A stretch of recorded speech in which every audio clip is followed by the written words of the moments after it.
खबरों की शुरुआत करते हैं जहां भोपाल में मुख्यमंत्री मोहन यादव ने कहा कि ये प्रदेश के लिए गर्व और सम्मान का विषय है कि आदिवासी समाज के लोग न केवल लोकतांत्रिक व्यवस्था का हिस्सा बने हैं बल्कि प्रशासनिक पदों पर अपने दायित्वों का निर्वहन भी कर चुके हैं। उन्होंने साथ ही कहा कि आदिवासी समुदाय का योगदान प्रदेश के विकास में बेहद महत्वपूर्ण रहा है। स्वर्गीय नरेश चंद्र जी मुख्यमंत्री के नाते से यद्यपि उनकी कार्यकाल की अवधि छोटी रही है, लेकिन आज़ादी के पहले से सारंगढ़ रियासत के शासक और अपने बाद के आज़ादी के बाद रियासत के विलीनीकरण के बाद भी विधायक 2 बार लगातार रहे। मेरी अपनी ओर से उनको विनम्र श्रद्धांजलि भी, और हमारी जो परंपरा माननीय नरेंद्र सिंह जी तोमर ने विधानसभा अध्यक्ष जी ने जो डाली है कि यहाँ जो पूर्व मुख्यमंत्री या पूर्व विधानसभा अध्यक्ष उनकी जयंती मनाना, ऐसे में आदिवासी हमारे मुख्यमंत्री जो हमारे राज्य के रहे हैं उनको स्मरण करते हुए हमारे लिए भी एक गर्व की बात है कि आदिवासी अंचल के व्यक्ति भी लोकतंत्र के महत्वपूर्ण पद पे अपने दायित्व का निर्वहन कर चुके हैं। ये मध्य प्रदेश के लिए सौभाग्य की बात है। मैं आज के इस अवसर पर हमारे माननीय विधायक श्रीमान भगवान दास समनानी, विधानसभा के पीएस सहित सारे अधिकारियों को भी इस अवसर पर इस आयोजन के साथ साथ सबकी स्मृतियों को स्मरण कराने के लिए मैं आपका अभिनंदन करता हूं। और राज्य के विकास के लिए किए गए प्रत्येक वर्ग के इस प्रकार के इतिहास को, अतीत को याद रखना, ये हमारे लिए एक सुखद स्मृति भी है और मुझे लगता है दस्तावेजीकरण में भी इसका बड़ा महत्व रहेगा। केंद्रीय कृषि मंत्री शिवराज सिंह चौहान ने किसानों के लिए एक बड़ी खुशखबरी दी है। उन्होंने बताया कि प्रधानमंत्री फसल बीमा योजना के तहत अब 2 ऐसे नुकसान भी कवर किए जाएंगे जिनकी लंबे समय से किसानों द्वारा मांग हो रही थी। पहला, जंगली जानवरों से फसलों को हुए नुकसान का मुआवजा, और दूसरा, अत्यधिक बारिश या बाढ़ के कारण फसलों को जो नुकसान होता है उसको लेकर मुआवजा। यानी अब किसानों की फसल सुरक्षित रहेगी और प्रकृति या फिर वन्य जीवों से जो नुकसान होता है उसका लाभ भी बीमा योजना में अब मिलेगा। प्रिय किसान बहनों और भाइयों, नमस्कार। आज एक खुशखबरी दे रहा हूं आपको।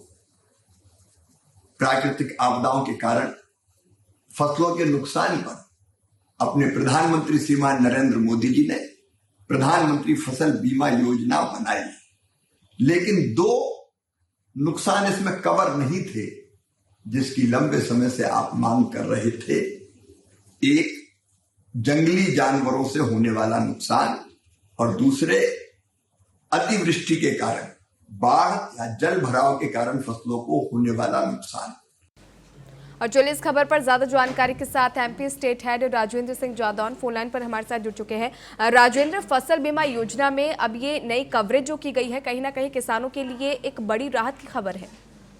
बिल्कुल, देखिए मैं आपको बता दूं कि जिस तरह से आज जो है केंद्रीय मंत्री श्री शिवराज सिंह चौहान ने किसानों को जिस तरह से उपहार दिया है और 2 नई चीजों को उन्होंने जोड़ा है। हालांकि ये चीज पहले से जुड़ने की काफी लंबे समय से मांग चल रही थी, जिसमें ओला पाला पहले से जुड़ा हुआ था, लेकिन अब जो आपदा के तहत जो बारिश और बाढ़ के पानी से जो फसलें खराब होती है उसका भी मुआवजा जो है आने वाले समय में किसानों को मिलेगा। साथ ही जो जंगली जीवों से नुकसान होता है, पशु जो घुस जाते हैं खेतों में और जो फसलों को नुकसान करते हैं, उसका भी बीमा जो है मुआवजा जोड़ा गया है। तो इस तरीके से जो किसानों की काफी लंबे समय से जो मांग चल रही थी कि उनको मिले, क्योंकि उनको वैसे भी उनके फसल का जो पर्याप्त वाजिब जो मुआवजा होता है वो मिल नहीं पाता है, और उस तरीके से किसान काफी परेशान चल रहे थे। जिस तरीके से अभी बारिश के समय किसानों की काफी फसलें नुकसान हुई थी, और अब ठंड भी जो है काफी तेज धीरे धीरे पड़ने लगी है, तो इससे फसल जलने का भी नुकसान किसानों के ऊपर बढ़ता जा रहा है। बिल्कुल राजेंद्र, इसके साथ ये समझना बहुत जरूरी है, क्या कोई गाइडलाइन जो है वो जारी की गई है, और क्या ये केवल 2025 से ही ये जो सुविधा है, ये जो लाभ है किसानों को मिलने वाला है, या फिर पहले के जो नुकसान है वो भी इस कवरेज में शामिल किए जाएंगे? देखिए, अभी हालांकि जो भी प्रपोजल बनाया गया है किसानों को देने के लिए, मुआवजे की घोषणा शिवराज जी ने की है, तो अभी जो घोषणाएं हुई हैं उन घोषणाओं को जो पुराना पैराग्राफ था उसमें शामिल करके फिर किसानों को ये मुआवजा राशि वितरित की जाएगी।